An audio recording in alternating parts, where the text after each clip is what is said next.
नमस्कार. 9:30च्या बातमीपत्रात मी आशुतोष सावे. सुरुवातीला एक नजर ठळक बातम्यांवर. राज्य विधिमंडळाच्या पावसाळी अधिवेशनाची होत आहे सांगता. आगामी अधिवेशन 7 डिसेंबरला घेण्याची राज्यपालांना शिफारस. राज्यातली कायदा आणि सुव्यवस्था परिस्थिती उत्तम असल्याची मुख्यमंत्र्यांची विधानसभेत ग्वाही. 50 कोटीहून कमी उलाढाल असणाऱ्या व्यापाऱ्यांसाठी उद्यापासून एलबीटी रद्द करत असल्याची मुख्यमंत्र्यांची विधानसभेत घोषणा. मुंबई, नवी मुंबई, कल्याण, डोंबिवली, अमरावतीसह राज्यातल्या 10 शहरांचा स्मार्ट सिटी अभियानात समावेश. मुंबई ते नागपूर द्रुतगती महामार्ग बांधण्याचा राज्य सरकारचा निर्णय. 10 तासात नागपूर गाठणं शक्य. मराठी शाळा टिकवण्याच्या दृष्टीनं सरकार येत्या काळात धोरण निश्चित करणार असल्याची विनोद तावडे यांची विधान परिषदेत माहिती. ललित मोदी आणि व्यापम घोटाळ्यावरून संसदेच्या दोन्ही सदनात आजही गदारोळ.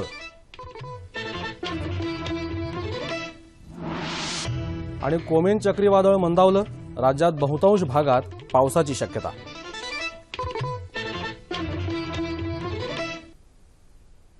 आणि आता पाहूया सविस्तर वृत्त.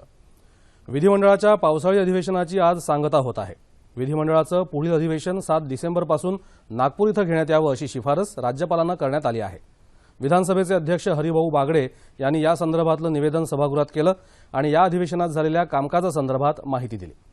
राज्यातल्या 50 कोटी रुपयांपेक्षा कमी उलाढाल असणाऱ्या व्यापाऱ्यांना उद्यापासून स्थानिक स्वराज्य संस्था कर अर्थात एलबीटी भरावा लागणार नाही अशी घोषणा मुख्यमंत्री देवेंद्र फडणवीस यांनी आज पावसाळी अधिवेशनाच्या शेवटच्या दिवशी विधानसभेत केली. यामुळे राज्यातल्या 8,09,553 पैकी केवळ 1,162 व्यापाऱ्यांनाच आता हा कर भरावा लागेल. 25 महानगरपालिकांना यामुळे होणारी उत्पन्नातली घट भरून काढण्यासाठी यावर्षी 2048 कोटी रुपयांची तरतूद करण्यात आली आहे असंही मुख्यमंत्र्यांनी यावेळी सांगितलं. मुंबई ते नागपूर हा 800 किलोमीटर लांबीचा द्रुतगती महामार्ग बांधण्याचा निर्णय सरकारनं घेतल्याचंही मुख्यमंत्र्यांनी सभागृहात जाहीर केलं. सुमारे 30,000 कोटी रुपये खर्चून हा 6 पदरी महामार्ग मुंबई पुणे द्रुतगती महामार्गाच्या धर्तीवर बांधण्यात येणार असून तो 2019 सालापर्यंत पूर्ण करण्यात येईल. केंद्र सरकारच्या सहाय्यानं सार्वजनिक उपक्रम विभाग या रस्त्याचं काम करणार असून मुंबई नागपूर हे अंतर 10 तासात गाठणं शक्य होईल असं मुख्यमंत्री यावेळी म्हणाले. पलीकडे जाऊन संपूर्ण महाराष्ट्र विकासाच्या टप्प्यात आणण्याकरता हा महामार्ग एक महत्त्वाचा दुवा ठरेल. या योजनेचे महत्त्वाचे वैशिष्ट्य म्हणजे मुंबई पुणे द्रुतगती महामार्गाप्रमाणेच हा महामार्गही ॲक्सेस कंट्रोल्ड असणार आहे व द्रुतगती महामार्गामुळे महाराष्ट्रातील नागपूर, अमरावती, औरंगाबाद ही प्रादेशिक मुख्यालय महाराष्ट्राची राजधानी मुंबईशी वेगवान रस्त्याने जोडली जातील. राज्यात 10 शहरांना स्मार्ट सिटी अभियानात सहभागी करण्यात आलं असून केंद्र सरकारच्या स्मार्ट सिटी अभियानाची अंमलबजावणी सुरू करण्यात येणार आहे. या संदर्भातही मुख्यमंत्र्यांनी निवेदन केल्याचं आमचे प्रतिनिधी नाना मेश्राम आणि मिलिंद लिमये यांनी कळवलं आहे. मुंबई, पुणे, ठाणे, नागपूर, नवी मुंबई, नाशिक, अमरावती, सोलापूर, कल्याण, डोंबिवली आणि औरंगाबाद अशी ही 10 शहरं आहेत. मराठवाड्यातले प्रलंबित सिंचन प्रकल्प आणि सिंचन समस्या याबाबत मार्ग काढण्यासाठी औरंगाबाद इथं जलसंपदा विभागाची बैठक घेण्याचे निर्देश विधानसभेचे अध्यक्ष हरिभाऊ बागडे यांनी आज सभागृहात दिले. अंतिम आठवडा प्रस्तावावर विरोधी पक्ष सदस्यांना बोलू दिलं जात नाही. विरोधी सदस्यांची मुस्कटदाबी होत असल्याचा आरोप करत विरोधी पक्षाच्या सदस्यांनी सभात्याग केला.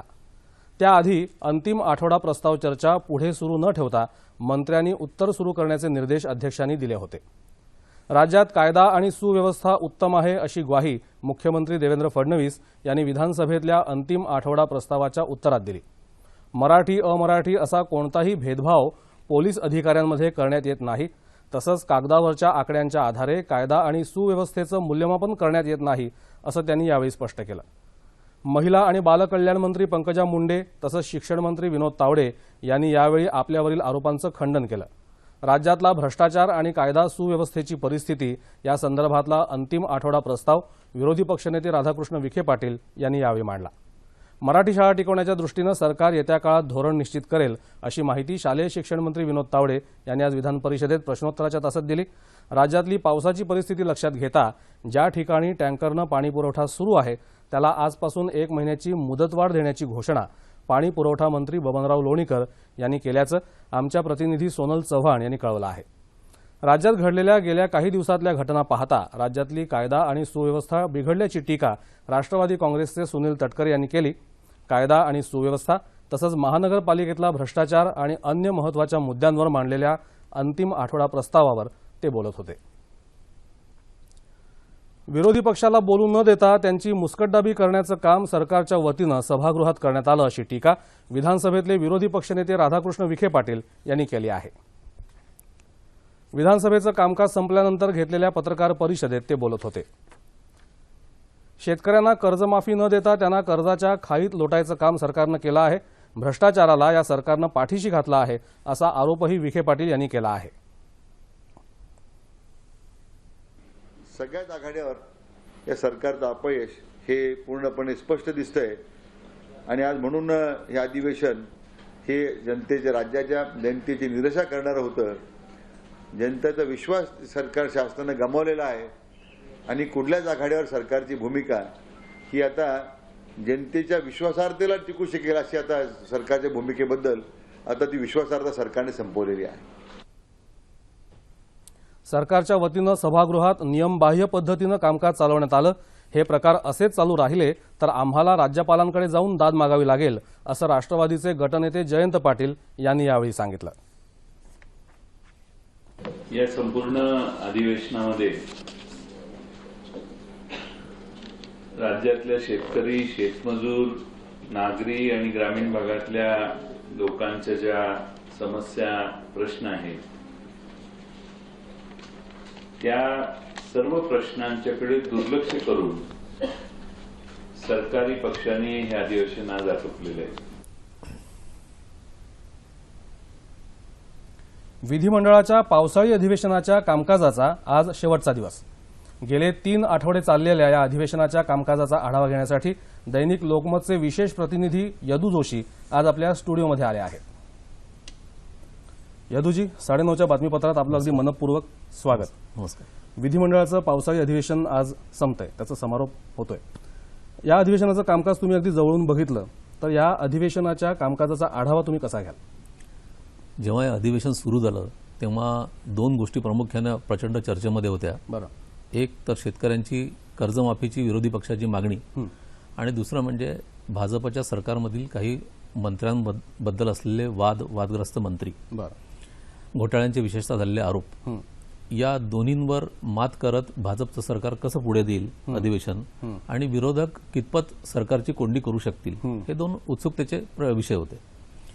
मला वाटतं कर्जमाफीचा जो विषय होता तो विरोधी पक्षांनी पहिल्या आठवड्यामध्ये बहिष्काराचं अस्त्र उपसून बऱ्यापैकी प्रयत्न केला, पण शेवटी मुख्यमंत्र्यांनी राज्याच्या संपूर्ण आर्थिक डोलाऱ्याचा एकंदरीत विचार करून आणि ही कर्जमाफी राज्याच्या तिजोरीला परवडणारी नाही हे लक्षात घेऊन 25,000 कोटी रुपयांची 5 वर्षामध्ये शेतकऱ्यांच्या विकासासाठी एक व्यापक योजना जाहीर केली। बरं, आणि त्यांनी जे मुख्यत्वे कॉन्सन्ट्रेशन केलं ते शेतकरी आत्महत्याग्रस्त जे 14 जिल्हे आहेत बरं, त्या 14 जिल्ह्यांमध्ये 22 लाख शेतकरी कुटुंबांना त्यांनी अन्न सुरक्षेचं कवच दिलं। बरं, म्हणजे त्यांना 2 रुपये किलो गहू आणि 3 रुपये किलोनी तांदूळ मिळेल।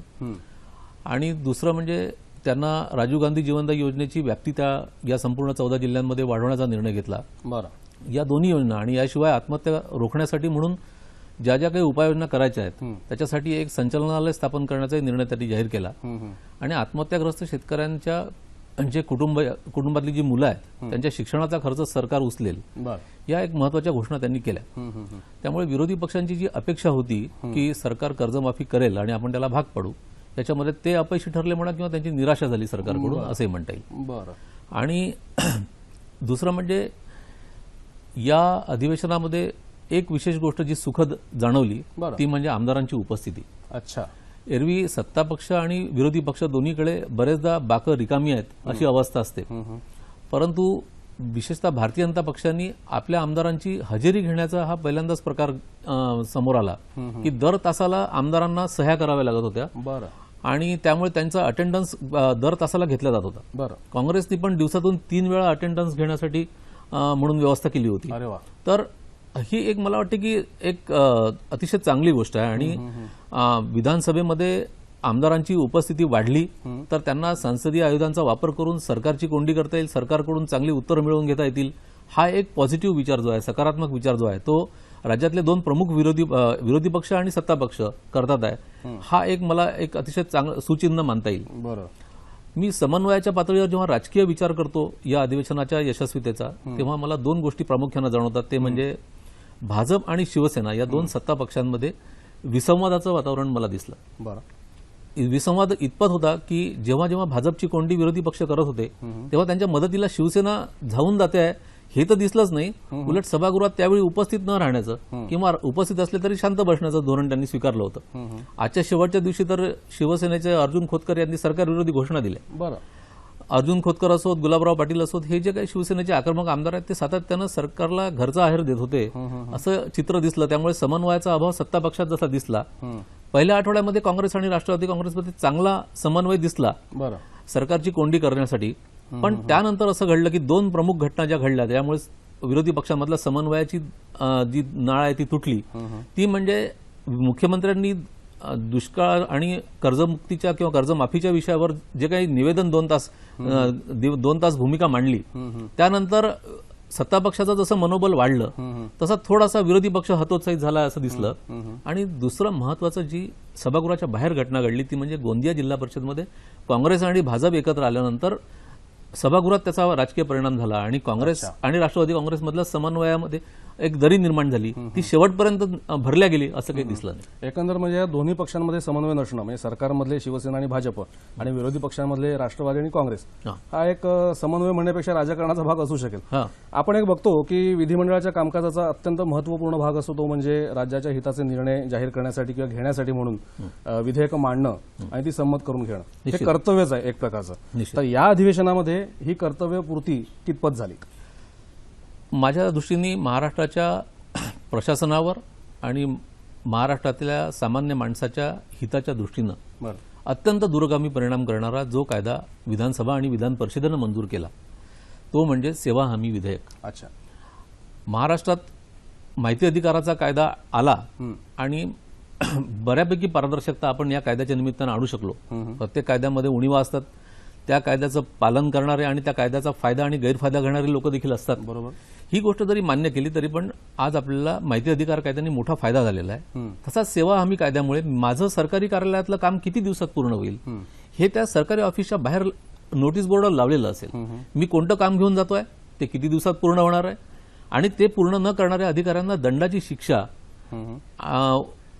केली जाणार आहे. आणि जसं माहिती अधिकार कायद्यासाठीच्या अंमलबजावणीसाठी आपण एक स्थायी व्यवस्था निर्माण केली, माहिती आयुक्तांपासून सगळं स्ट्रक्चर निर्माण केलं, तसंच सेवा हमी कायद्याच्या संदर्भामध्ये एक स्ट्रक्चर सेपरेट निर्माण केलं जाईल अशी भूमिका मुख्यमंत्री देवेंद्र फडणवीस यांनी घेतलेली आहे. ती अत्यंत स्वागतार्ह आहे. राज्यामध्ये सरकारी कार्यालय म्हणजे एक असं नेहमी म्हटलं जाते उपासनी की सरकारी काम आणि 6 महिने थांब, परंतु हे चित्र या कायद्याच्या निमित्ताने बदलेल. आता त्याची अंमलबजावणी कितपत प्रभावी होते, प्रशासन त्याला कसं सहकार्य करते यावर ते अवलंबून असलं तरी सुरुवात चांगली झाली. दुसरं म्हणजे सगळ्यात महत्वाचा आणखी एक कायदा झाला तो म्हणजे जे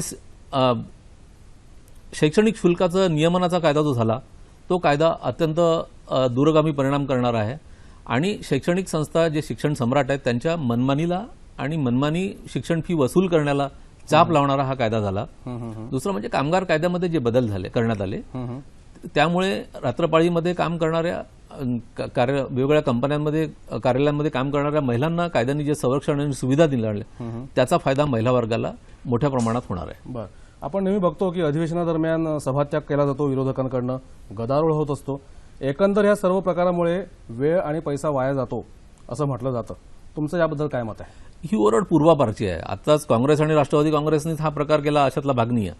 15 वर्ष शिवसेना आणि भाजप जेव्हा विरोधी पक्षामध्ये होतं त्यावेळी वारंवार त्यांच्याकडून देखील असे प्रकार होतच होते. बरोबर. आणि आता ते सत्ता पक्षात गेल्यानंतर विरोधी पक्षानं वर्तणुकीबाबत त्यांनी काही अपेक्षा ज्या वारंवार व्यक्त केल्या त्या त्यांच्याकडून पूर्णत्वाला नेल्या जातील अशी अपेक्षा करणंही व्यर्थ आहे.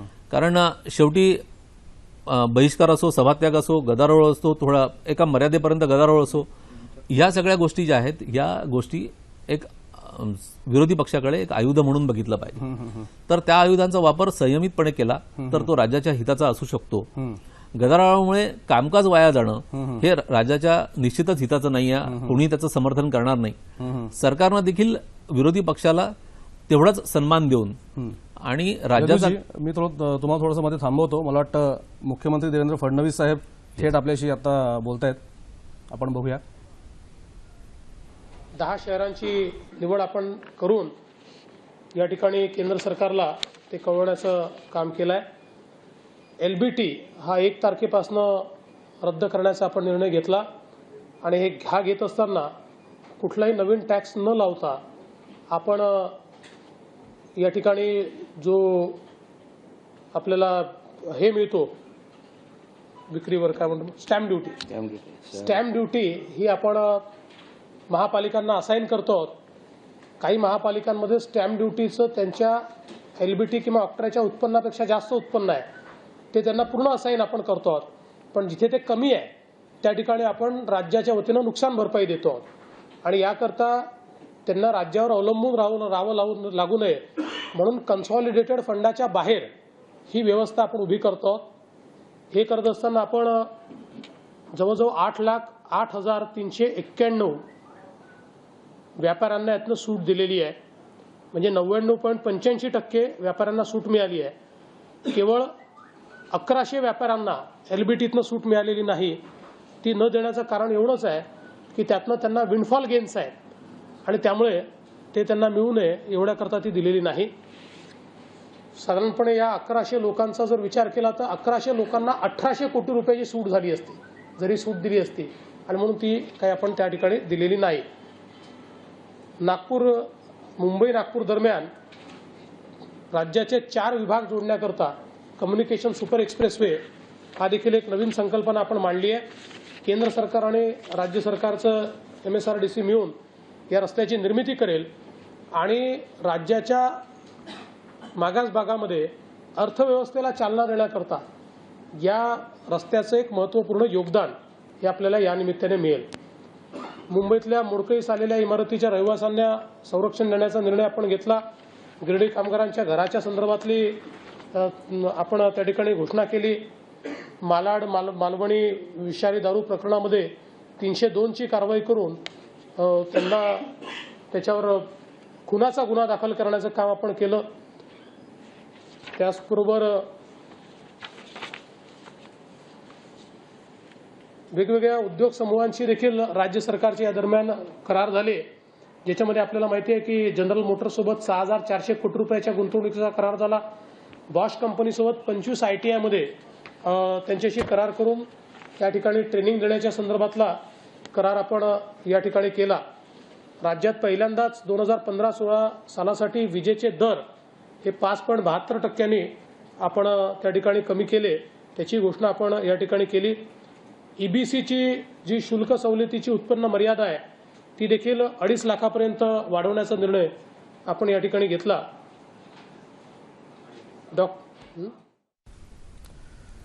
यदूजी, मुख्यमंत्र्यांची पत्रपरिषद आपण थेट बघत होतो, त्याचं थेट प्रक्षेपण सुरू होतं. मला वाटतं आज तुम्ही चांगली माहिती दिली त्या बातमीपत्रात देऊन या मुलाखतीमध्ये. अजूनही बरंच काही बोलता आलं असतं पण वेळेची मर्यादा आपल्याला आहे. आपण या बातमीपत्रात आलात त्याबद्दल आपले मनपूर्वक आभार. धन्यवाद. ललित मोदी आणि व्यापम घोटाळ्यावरून संसदेत आजही गदारोळ झाल्यानं दोन्ही सभागृहांचं कामकाज अखेर दिवसभरासाठी तहकूब करावं लागलं. सीमापार दहशतवाद रोखण्यासाठी सरकार सर्वतोपरी प्रयत्न करत असल्याची ग्वाही केंद्रीय गृहमंत्री राजनाथ सिंह यांनी आज लोकसभेत दिली. पंजाबमधल्या गुरुदासपूर इथं झालेल्या दहशतवादी हल्ल्यासंदर्भात ते आज सदनात निवेदन देत होते. भारताच्या एकता आणि अखंडतेला आव्हान देण्याचा प्रयत्न झाल्यास सडेतोड प्रत्युत्तर दिलं जाईल असं गृहमंत्री म्हणाले.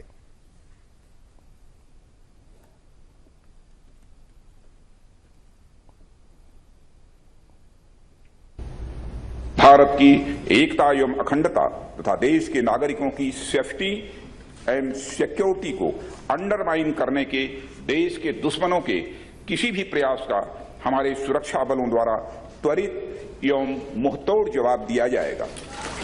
सरकार आतंकवाद से दृढ़ता और कड़ाई से निपटने के लिए पूरी तरह से अध्यक्ष महोदय प्रतिबद्ध है और सीमा पार से चलाए जा रही सभी आतंकवादी गतिविधियों को रोकने के लिए हर संभव प्रयास होगा। राज्यसभेत व्यापम घोटाळ्याबाबत पंतप्रधान नरेंद्र मोदी यांनी निवेदन द्यावं अशी मागणी काँग्रेसनं लावून धरल्यानंतर सत्ताधारी आणि विरोधकांमध्ये जोरदार खडाजंगी झाल्यानं कामकाजात व्यत्यय आला। सरकार सुरुवातीपासूनच चर्चेला तयार आहे, मात्र काँग्रेसच चर्चेपासून पळ काढत आहे असा आरोप दूरसंचार आणि माहिती तंत्रज्ञान मंत्री रविशंकर प्रसाद यांनी केला। तर विरोधकांकडे चर्चेसाठी मुद्देच नसल्याचं संसदीय कामकाज राज्यमंत्री मुख्तार अब्बास नक्वी यांनी सांगितलं।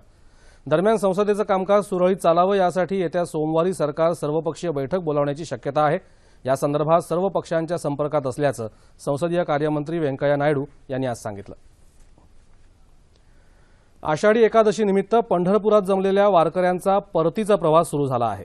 आज आषाढी पौर्णिमेच्या दिवशी गोपाळकाल्यानं आषाढी यात्रेची सांगता झाली। पहाटे अंमळनेरकर महाराजांच्या पालखीनं गोपाळपूरकडे प्रयाण केलं। अंमळनेरकर महाराजांच्या प्रवचनानंतर मानाच्या महाराजांच्या पालखीचं आगमन झालं। संत ज्ञानेश्वर गजानन महाराजांच्या पालख्यांचं आगमन झाल्यानंतर गोपाळकृष्ण मंदिरात दहीहंडी फोडून गोपाळकाल्याच्या उत्सवाला प्रारंभ झाला। दहीकाल्याच्या प्रसादानंतर संत तुकाराम आणि संत ज्ञानेश्वर महाराजांच्या पादुका विठ्ठल मंदिरात दर्शनासाठी नेण्यात आल्या।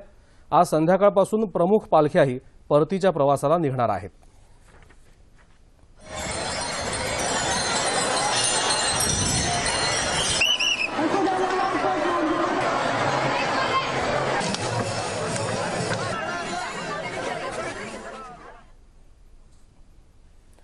आज गुरुपौर्णिमा, गुरूंच्या बद्दल आदर व्यक्त करण्याचा दिवस। पूर्वी गुरुकुल पद्धतीनं शिक्षण दिलं जायचं, गुरुगृही जाऊन राहायचं, गुरुची मनोभावे सेवा करायची आणि ज्ञानार्जन करायचं अशी पद्धत होती। काळानुरूप गुरुकुल पद्धतीचं शिक्षण आता फारसं कुठे दिसत नाही, पण गुरूंबद्दलची निष्ठा आणि आदर आजही कायम आहे। जीवन कसं जगावं हे आपल्याला गुरुच शिकवत असतात, पण कसं जगू नये हे शिकवणारे लोकही असतातच। आपण डोळसपणानं आजूबाजूला पाहिलं तरी हे सहजच लक्षात येतं, म्हणूनच असे लोकही आपले गुरुच असतात। त्यासाठी आजच्या दिवशी आपण त्यांचंही स्मरण करायला हरकत नाही। संत एकनाथ महाराजांनी तर 24 गुरु केले होते। गुरु परमात्मा परेशू असं म्हणतात ते काही उगीच नाही। आज गुरुपौर्णिमेनिमित्त शिर्डी, नाशिक, अक्कलकोटप्रमाणेच राज्यात विविध ठिकाणी अनेक कार्यक्रम आयोजित करण्यात आले आहेत।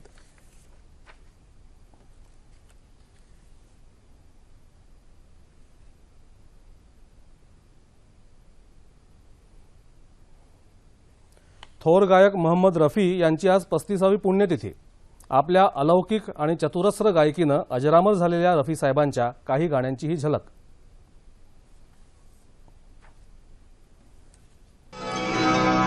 मेरी आवाज सुनो, मेरी आवाज सुनो, प्यार का सुनो, मेरी आवाज सुनो।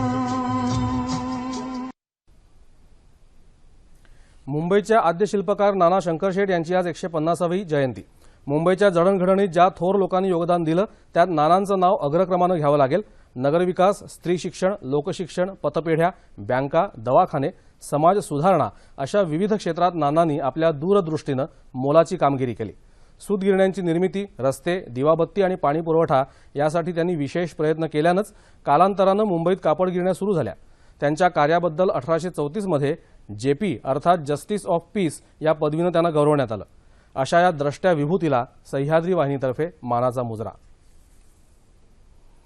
मुंबई दूरदर्शनच्या सहाय्यक अभियंत्या ललिता पेंडसे आज सेवानिवृत्त झाल्या।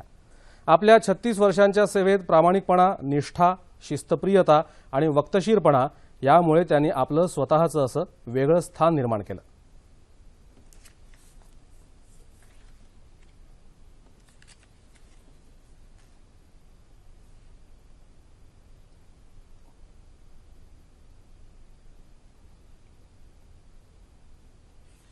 कोमेन चक्रीवादळानं बांगलादेशमध्ये चितगावचा किनारा पार केला असून या चक्रीवादळाचा जोर मंदावल्याचं हवामान खात्यानं म्हटलं आहे। हे वादळ सध्या नौखाली विभागात असून बांगलादेशच्या काही भागात मुसळधार पाऊस होत आहे। पश्चिम बंगाल आणि ओदिशात गेले 2 दिवस मुसळधार पाऊस होत असून या दोन्ही राज्यात काही ठिकाणी येत्या 48 तासात जोरदार पर्जन्यवृष्टीचा अंदाज आहे। वायव्य राजस्थान आणि लगतच्या भागावर कमी दाबाचं क्षेत्र असून त्याची तीव्रता कमी झाली आहे. दरम्यान ओदिशामधल्या बालासोर आणि जयपूर जिल्ह्यातल्या 20 गावांमध्ये अतिवृष्टीची शक्यता लक्षात घेऊन अतिदक्षतेचा इशारा देण्यात आला आहे. गेल्या 24 तासात कोकण आणि गोव्यात काही ठिकाणी मुसळधार तर मध्य महाराष्ट्रात तुरळक ठिकाणी मुसळधार पाऊस पडला. येत्या 48 तासात कोकण आणि गोव्यात तुरळक ठिकाणी मुसळधार पावसाची शक्यता हवामान खात्यानं वर्तवली आहे. मध्य महाराष्ट्र आणि मराठवाडा तसंच विदर्भात काही ठिकाणी पाऊस पडेल असा अंदाज आहे. तापमान अंश सेल्सिअसमध्ये मुंबई कमाल 31, किमान 25, नागपूर 32, 22, पुणे 30, 22, औरंगाबाद 31, 23, नाशिक 28, 22, कोल्हापूर 24, 21, रत्नागिरी 27, 23, सोलापूर 33, 23 आणि अमरावती कमाल 33 आणि किमान 22 अंश सेल्सिअस. आणि शेवटी ठळक बातम्या पुन्हा एकदा. राज्य विधिमंडळाच्या पावसाळी अधिवेशनाची सांगता. आगामी अधिवेशन 7 डिसेंबरला घेण्याची राज्यपालांना शिफारस. राज्यातली कायदा आणि सुव्यवस्था परिस्थिती उत्तम असल्याची मुख्यमंत्र्यांची विधानसभेत ग्वाही. 50 कोटीहून कमी उलाढाल असणाऱ्या व्यापाऱ्यांसाठी उद्यापासून एलबीटी रद्द करत असल्याची मुख्यमंत्र्यांची विधानसभेत घोषणा. मुंबई, नवी मुंबई, कल्याण, डोंबिवली, अमरावतीसह राज्यातल्या 10 शहरांचा स्मार्ट सिटी अभियानात समावेश. मुंबई ते नागपूर द्रुतगती महामार्ग बांधण्याचा राज्य सरकारचा निर्णय. 10 तासात नागपूर गाठणं शक्य. मराठी शाळा टिकवण्याच्या दृष्टीनं सरकार येत्या काळात धोरण निश्चित करणार असल्याची विनोद तावडे यांची विधान परिषदेत माहिती. ललित मोदी आणि व्यापम घोटाळ्यावरून संसदेच्या दोन्ही सदनात आजही गदारोळ. आणि पोमेन चक्रीवादळ मंदावलं. राज्यात बहुतांश भागात पावसाची शक्यता. याचबरोबर हे बातमी